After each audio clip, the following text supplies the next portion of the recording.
प्रधानमंत्री नरेंद्र मोदी का कन्याकुमारी में ध्यान और एकांत जारी है, मगर इस ध्यान ने विपक्षी पार्टियों का ध्यान भंग कर दिया है।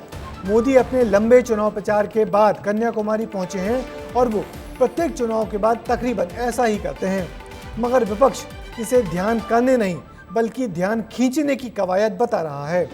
कल आखिरी दौर का मतदान है और मोदी का ध्यान कल पूरे दिन भी चलता रहेगा। मोदी के चुनाव प्रचार बाद के ध्यान और उससे उत्तेजित हुए विपक्षी नेताओं के ध्यान भंग होने पर देखिए हमारी ये खास रिपोर्ट।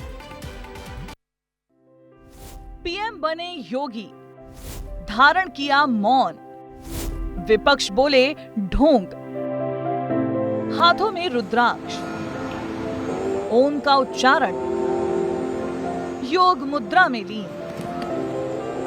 ये रूप उस प्रधानमंत्री का है जिसने 75 दिन में 206 रैलियां की और चुनावी शोर के थमने के बाद ध्यान मुद्रा में लीन हो गए। 45 घंटे तक चलने वाली पीएम की ध्यान साधना शुरू हुई तो सबका ध्यान इन तस्वीरों पर चला गया। एक तरफ विपक्ष देश में हमला कर रहा है और देश के एक कोने में पीएम मोदी इन सब चकाचौंध से दूर मेडिटेशन कर रहे हैं।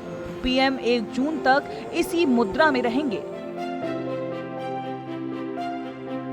पीएम उसी स्थान पर ध्यान कर रहे हैं जहां स्वामी विवेकानंद ने 1892 में ध्यान किया था।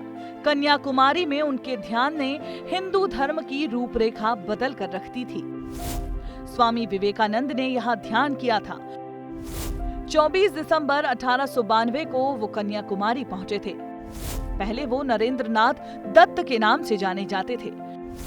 रॉक मेमोरियल पर 3 दिन 3 रात ध्यान लगाया था और उनके इस ध्यान ने उन्हें स्वामी विवेकानंद की उपाधि देने का काम किया।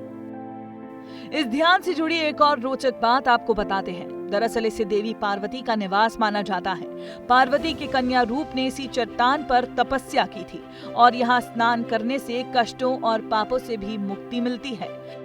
जब तक पीएम मोदी ध्यान मंडपम में रहेंगे तब तक पूरे कन्याकुमारी में 2000 पुलिसकर्मी तैनात रहेंगे। साथ ही तमिलनाडु पुलिस का coastal security group, coast guard और नेवी भी तैनात रहेगी। हालांकि विपक्ष ने पीएम के इस ध्यान साधना का खूब विरोध किया। कांग्रेस ने कहा कि ये पीएम मोदी का रिटायरमेंट प्लान है, तो वहीं टीएमसी ने कहा कि इसका टीवी प्रसारण नहीं होने देंगे। लेकिन पीएम ने इस सब हमले का जवाब एक मौन से देने का काम किया है। ब्यूरो रिपोर्ट, विस्तार न्यूज।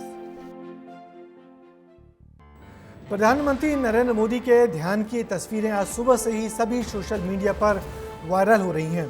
बेहतर कैमरे से खींची गई ये तस्वीरें बहुत सवाल भी खड़े कर रही हैं, मगर प्रधानमंत्री और उनका दफ्तर उनके एकांत और ध्यान की तस्वीरें जारी करता है तो इस पर किसी को क्या एतराज हो।